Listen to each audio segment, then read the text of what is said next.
जय हिंद साथियों, welcome to my YouTube channel. आप सभी जानते हैं कि आज 17 दिसंबर है और आज आपका बिहार दरोगा का फर्स्ट शिफ्ट का एग्ज़ाम ख़त्म हो चुका है और सभी लोग बेचैन हैं क्योंकि एग्ज़ाम मॉडरेट था। क्वेश्चन का जो लेवल था वो मॉडरेट पूछा गया था और सभी लोग अपना अपना आंसर जानना चाहते हैं कि आज के एग्ज़ाम में वो लोग कितना सही किए। तो देखिए, हम पार्ट वाइज पार्ट जो है आपका सभी आंसर को सही करवाएंगे और सभी क्वेश्चन को मिलवाएंगे। धीरे धीरे बच्चों के द्वारा हमारे पास क्वेश्चन आ रहा है, देर से आएंगे लेकिन दुरुस्त आएंगे और सभी क्वेश्चन का 100% एक्यूरेट आंसर भी आपको बताएंगे। तो अगर आपका बिहार दरोगा का आज एग्ज़ाम था तो आप इस वीडियो में शुरू से लेकर अंत तक बने रहिएगा। एक एक क्वेश्चन का आंसर हम आज के इस क्लास में बताने वाले हैं। सबसे पहले आप चैनल को सब्सक्राइब कीजिए और अपने दोस्तों के साथ शेयर भी कर दीजिए ताकि आपके दोस्त भी मिला सके और वीडियो को जितना हो सके शेयर कीजिए, क्योंकि सबसे पहले आपको इसी चैनल पर सही आंसर की देखने को मिलेगा। देखिए, यहाँ पूरा आंसर की भी आ गया है। ये देखिए, सभी क्वेश्चन का आंसर भी है, यहाँ देख लीजिए। जामनगर एड्रेनलिन, यहाँ देखिए सब क्वेश्चन का आंसर भी आपको देखने को मिलेगा। लोकसभा के प्रति जकार्ता 500, समझे कि नहीं, क्वेश्चन भी है। सबसे पहले क्वेश्चन ये लड़का के द्वारा भेजा गया है कि पृथ्वी दिवस कब मनाया जाता है, तो ये तो बहुत ईजी क्वेश्चन था, ये सभी जानते हैं। अगला क्वेश्चन पूछा गया था ध्वनि का चाल सबसे अधिक किसमें होता है, तो आप सभी जानते हैं ध्वनि की चाल इस्पात में होता है कि ठोस में होता है। 50-50 कर दिए हैं। ये दोनों क्वेश्चन बहुत ईजी पूछा गया था और जो भेजा गया, देखिए 12:41 टाइम है और इसी टाइम पर बच्चों के द्वारा भेजा गया है। एक क्वेश्चन ये भी पूछा गया था प्रोटोजुआ से होने वाला रोग कौन सा है, तो देखिए प्रोटोजुआ से पेचिस होता है, मलेरिया होता है, हेपेटाइटिस ए होता है, चिकन पॉक्स होता है, समझे कि नहीं, ये सभी प्रोटोजुआ से होने वाले रोग है। अब आपके 4 ऑप्शन में क्या थे, मलेरिया था या हेपेटाइटिस ए था या चिकन पॉक्स था या पेचिस था। जो भी ऑप्शन में था वो आपका सही हो जाता।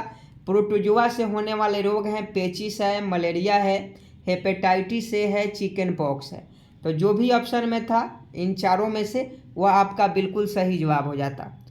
अगला क्वेश्चन पूछा गया था कि किस केंद्र शासित प्रदेश में लिंगा अनुपात सबसे कम है, तो ये केंद्र शासित प्रदेश में पूछा गया है।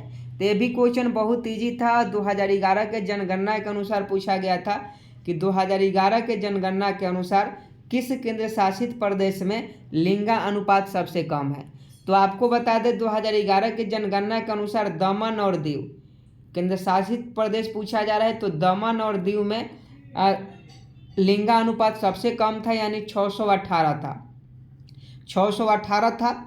और सबसे ज़्यादा पूछता तो केरल में हो जाता 1084, 1084 सबसे ज़्यादा केरल में होता। और केंद्र शासित प्रदेश में सबसे कम पूछा तो दमन और दीव वाला ऑप्शन आपका बिल्कुल सही हो जाता, 618। अगला क्वेश्चन पूछा था कि राज्य अथवा केंद्र शासित प्रदेश में साक्षरता में तीसरे नंबर पर कौन है, तो देखिए सबसे नंबर 1 पर केरल है और 3 नंबर पर गोवा है। राज्य में गोवा है। अब गोवा ऑप्शन में था तो आपका बिल्कुल सही जवाब हो जाता कि राज्य अथवा केंद्र शासित प्रदेश में साक्षरता में तीसरे नंबर पर कौन है, तो ये आपका गोवा हो जाता। गोवा आपका बिल्कुल सही जवाब हो जाता। ABCDE जो भी ऑप्शन में गोवा था, अगर आप गोवा टीके करके लाए हैं तो आपका बिल्कुल सही जवाब होगा। और ये क्वेश्चन पूछा गया था कि नहीं, कमेंट बॉक्स में बताएं, क्योंकि ये बच्चों के द्वारा भेजा गया क्वेश्चन है, कुछ गलत भी हो सकते हैं, समझे कि नहीं। तो आप लोग कमेंट बॉक्स में हमें कंफर्म करें ताकि सभी क्वेश्चन सीरियल वाइज आपको हम करवा सकें, क्योंकि इधर उधर क्वेश्चन जैसे जैसे आया है वैसे वैसे हम आपको पहले करवा रहे हैं ताकि आपको विश्वास हो जाए कि इस चैनल पर जो है सटीक और सही आंसर की दिया जा रहा है। अगला क्वेश्चन पूछा गया था कौशाम्बी कहाँ की राजधानी थी। कौशाम्बी कहाँ की राजधानी थी, तो आप सभी जानते हैं वत्स देश की कौशाम्बी राजधानी थी। ये क्वेश्चन बहुत इंपॉर्टेंट था और स्टैटिक जीके में हम ये पढ़ाए भी थे और ये क्वेश्चन पूछा गया है कि कौशाम्बी कहाँ की राजधानी थी, तो वत्स देश की राजधानी है कौशाम्बी। अगला क्वेश्चन देखिए राष्ट्रपति के महाभियोग में कौन भाग नहीं लेते हैं, तो देखिए राष्ट्रपति के महाभियोग में कौन भाग नहीं लेते हैं। ये क्वेश्चन थोड़ा मॉडरेट है क्योंकि बहुत सारे बच्चे इसमें कन्फ्यूज थे और कन्फ्यूज होने का कारण भी है। आपको बता दें दिल्ली, पुडुचेरी और जम्मू अब तो हटा दीजिए, अब भाग ले सकते हैं। पहले जम्मू कश्मीर के भी विधानसभाओं के निर्वाचित सदस्य जो थे वो भाग नहीं ले सकते थे, लेकिन अब ले सकते हैं। तो दिल्ली पुडुचेरी, अगर जम्मू था तो जम्मू भी सही हो जाता।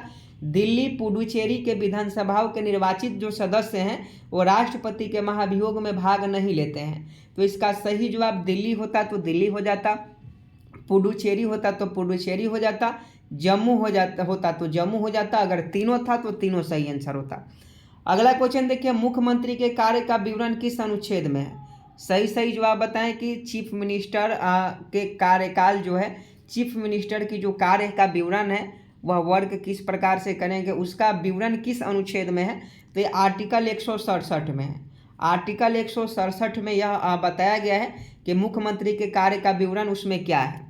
आगे देखिए, ब्रोंज बनाने में किन धातु का प्रयोग किया जाता है? आप सभी जानते हैं ब्रोंज जो है एक मिश्र धातु होता है, और फटाफट बताएं कि ब्रोंज जो है बनाने में किन धातु का प्रयोग किया जाता है,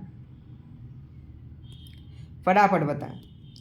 तो देखिए, ब्रोंज बनाने में तांबे का प्रयोग किया जाता है। ब्रोंज बनाने में तांबे को और रांगे को, रांगा होता नहीं है तो रांगे को और तांबे का, तांबे और रांगे को मिश्रण करके ब्रोंज को बनाया जाता है, क्योंकि ब्रोंज एक मिश्र धातु होता है। आप सभी को मालूम होगा ब्रोंज कैसे तैयार किया जाता है, तो तांबे और रांगे के मिश्रण से ब्रोंज को तैयार किया जाता है।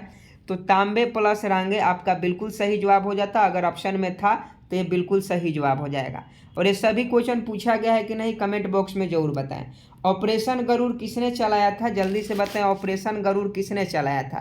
तो देखिए, सीबीआई ने ड्रग्स को पकड़ने के लिए, सीबीआई ने ड्रग्स को पकड़ने के लिए ऑपरेशन गरुड़ चलाया था। अगला क्वेश्चन देखिए, 5वीं भारत एशियन शिखर सम्मेलन का हुआ था? आसियान पूछा गया है। तो ये कुआलालम्पुर में 6 मार्च 2023 को, ध्यान से पढ़िएगा, कुआलालम्पुर में 6 मार्च 2023 को 5वीं भारत एशियन शिखर सम्मेलन हुआ था। अगला क्वेश्चन, नवीन जलोढ़ मिट्टी को क्या कहते हैं? तो खादर कहते हैं। ज्योग्राफी का क्वेश्चन है, बहुत ईजी है। नवीन जलोढ़ मिट्टी को खादर कहते हैं और पुरानी जलोढ़ मिट्टी को बांगर कहते हैं। आगे देखिए, कोसी नदी गंगा में कहाँ मिलती है? तो कटिहार जिला में मिलती है। कटिहार वाले बच्चे अगर देख रहे हैं तो उनको मालूम होगा कोसी नदी गंगा में कहाँ मिलती है, कटिहार में। यहाँ क्वेश्चन 2 इंग्लिश से भी था और याद नहीं आ रहा है, क्वेश्चन मॉडरेट था। यहाँ देखिए क्वेश्चन पूछा गया था, इसार किस मंत्रालय ने शुरू किया था? ये करेंट का सवाल है, देख लीजिएगा। रूस किस संधि से प्रथम विश्व युद्ध से अलग हुआ? तो आपको बता दें कि ब्रेस्ट लिटोवस्क की संधि, ब्रेस्ट लिटोवस्क की संधि जो 1918 में हुआ था, 1918 में रूस और जर्मनी के बीच में ब्रेस्ट लिटोवस्क की संधि होती है, और उसी संधि के द्वारा प्रथम विश्व युद्ध से जो है रूस बाहर हो जाता है। मुगल मेवाड़ संधि कब हुआ था? यह भी क्वेश्चन पूछा गया है कि मुगल मेवाड़ संधि कब हुआ था? तो मुगल मेवाड़ संधि 5 फरवरी 1615 को, 5 फरवरी 1615 को मुगल मेवाड़ संधि हुआ था, याद रखिएगा। अस्थायी बंदोबस्त का प्रस्तावक कौन था? यह भी पूछा था। जीवाणु से होने वाले रोग तो पंडित का टीका नींव है, पंडित का टीका नींव है, ट्रिक याद ही है जो भी था। यहाँ देख लीजिए, एक क्वेश्चन में था एड्रेनालिन, इसके एगो का सही आंसर हो जाता है जामनगर 2000 ईस्वी। यहाँ 7 भारत व म्यांमार सीमा, सभी का अबुल कलाम आजाद, सभी का आंसर की तैयार कर रहे हैं। क्वेश्चन जैसे जैसे आ रहे हैं हम आंसर की तैयार कर रहे हैं। तो 1 से 100 तक बहुत जल्द आपको आंसर की हम कराने वाले हैं, तो आप सभी चैनल को सब्सक्राइब कर बेल आइकन को प्रेस करें। मिलते हैं नेक्स्ट वीडियो में, तब तक के लिए जय हिंद जय भारत।